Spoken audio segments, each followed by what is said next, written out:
Hey, Andrew with Evermore Studio. Back in 2017, I made a self-contained electronic garden lantern pop-up card with a flickering candle effect. After I had everything figured out, I shot video of building the cards. I didn't have a lot of experience shooting projects or editing video, so I didn't get to putting it together into a finished video until now. This was before I had a workable laser cutter in the studio, so I used a plotting cutter to cut most of the pieces. There are 3 main layers plus a couple panels. The outer card is 2 pieces in brown, hosting the battery, flicker circuits, and switch. The inner card is a single folded piece in blue that mostly covers the circuit on the base and provides the hinge. There are cutouts for the battery and the flicker circuit. The thickness of this layer provides the cavity for those. The pop-up garden lantern is the innermost piece in dark pewter gray and hosts the LED. There are also a couple of inner panels in the same gray that serve as accents and to cover the flicker circuit and the battery. I laid out the circuits in Inkscape and printed it on a piece of plain paper. Tracing the lines on the back of the printout with a soft lead pencil makes a sort of ad hoc carbon transfer paper. Flipping it back over and lining it up with the base card, I can trace over the printed lines to transfer them to the base piece.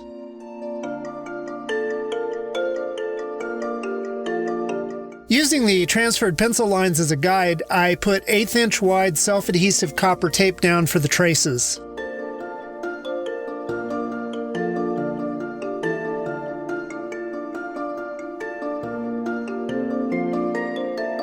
Here I install the flicker circuit. That and the LED are Chibitronics circuit stickers. They are nicely packaged, low profile, and self-adhesive, making the electronics a lot easier. These batteries, designed for use in things like medical wearables, are very similar in output and capacity to the typical lithium coin cell used for paper electronics. They're a bit more expensive, but pretty flat. This gap across the back is the switch. A strip of copper tape on the other backing piece will bridge the gap when the card is fully open.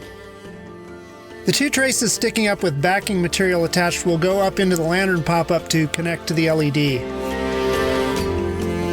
Testing the circuit with the multimeter at this point ensures that everything is working. The changing readings are because of the flicker circuit deliberately varying the power. Once the next layer is glued down over the circuit, it becomes very difficult to adjust anything. The traces go through the next layer. Once I have the layers aligned, I tack everything down with removable paper tape so it won't move while I glue it down.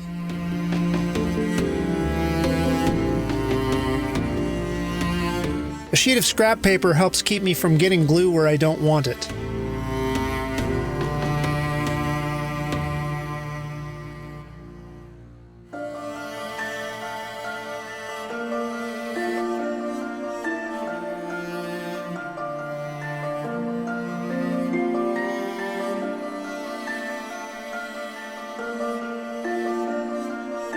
I made a template to help score the folds on the lantern by hand with a craft knife.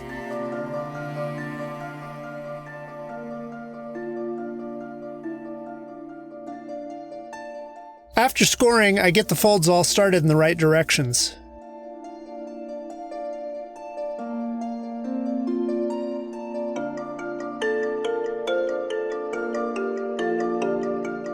I want the lantern sides to have sort of a screened look with some diffusion for the light from the LED. I decided on a grid of small circular cutouts. The plotting cutter isn't great at making tiny circles in this heavy stock, so I cut those with a screw punch. To get the alignment right, I printed the pattern I wanted on some of the removable paper tape, then stuck that onto the lantern piece to use as a guide. That was easy to remove after punching the holes. The punch left a bit of a lip on the reverse side. I used a bone folder to smooth that back down flat. A bit of translucent vellum serves as the diffuser on the inside of the lantern. I left the adjacent panels connected to add strength to the joined sides of the lantern. The folds weakened the vellum enough that I ended up using a little bit of washi tape to reinforce them. Using the removable paper tape and scrap paper for glue control, I glued the diffuser panels to one of each of the paired sides.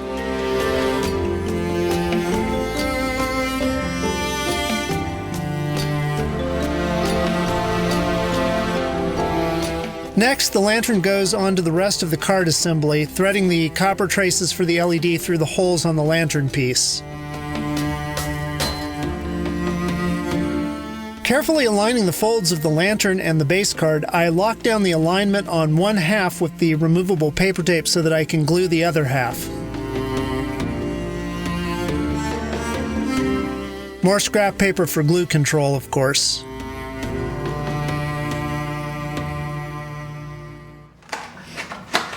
These two-sided glue dots have a more immediate hold than the glue stick, but lack the strength to hold the pieces together long term. I'm using them here as a sort of clamp to hold the pieces together while the glue stick glue dries.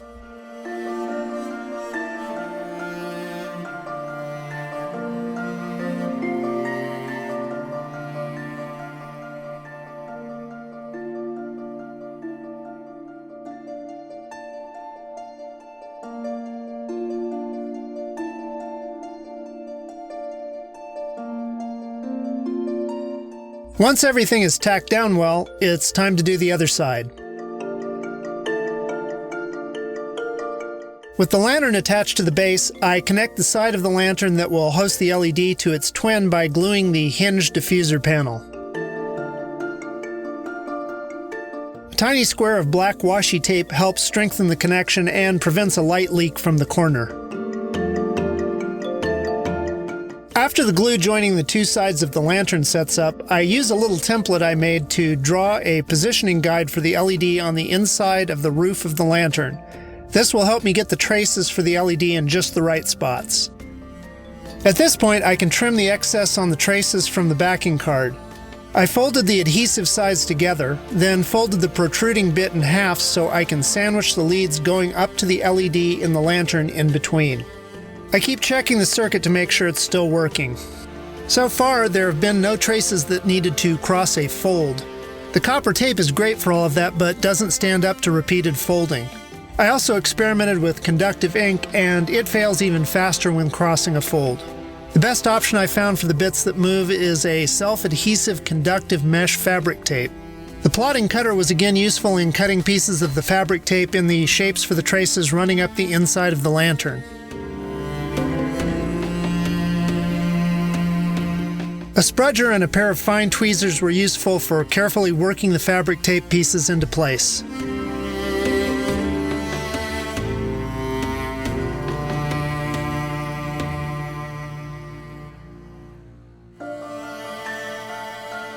The end of the fabric tape piece gets wrapped between and around the folded parts of one of the copper tape leads. I trim the excess, then tape it down with some washi tape that is close to the color of the lantern. The other lead gets the same treatment.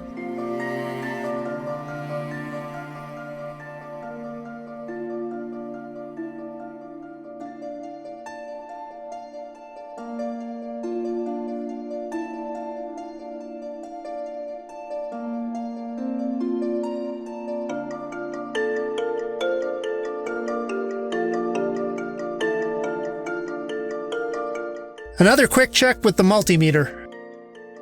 Now we can put the LED sticker in place.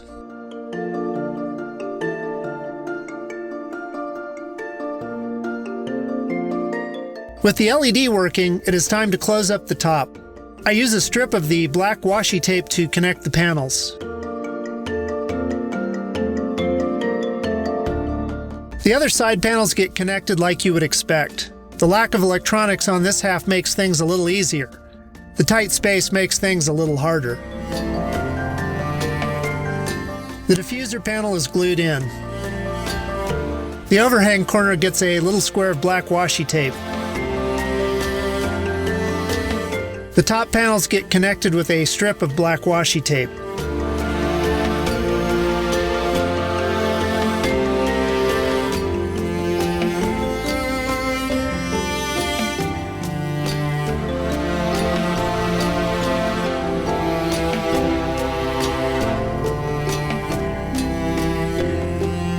Once the glue sets up, the blue card gets a strip of copper tape on the opposite side of the hinge from the brown card with the circuit.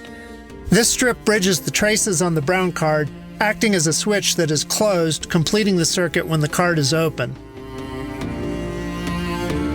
The other brown backing card is next. I apply glue and line it up carefully.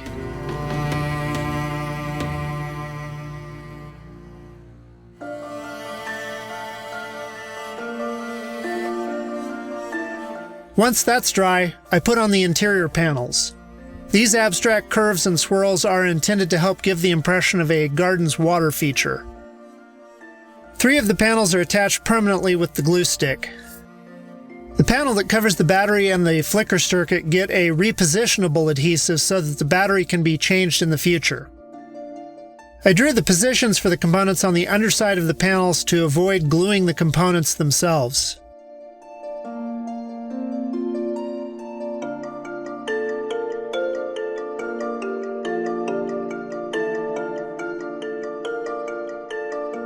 It's finally finished. Each of these cards took a few hours over the course of several days.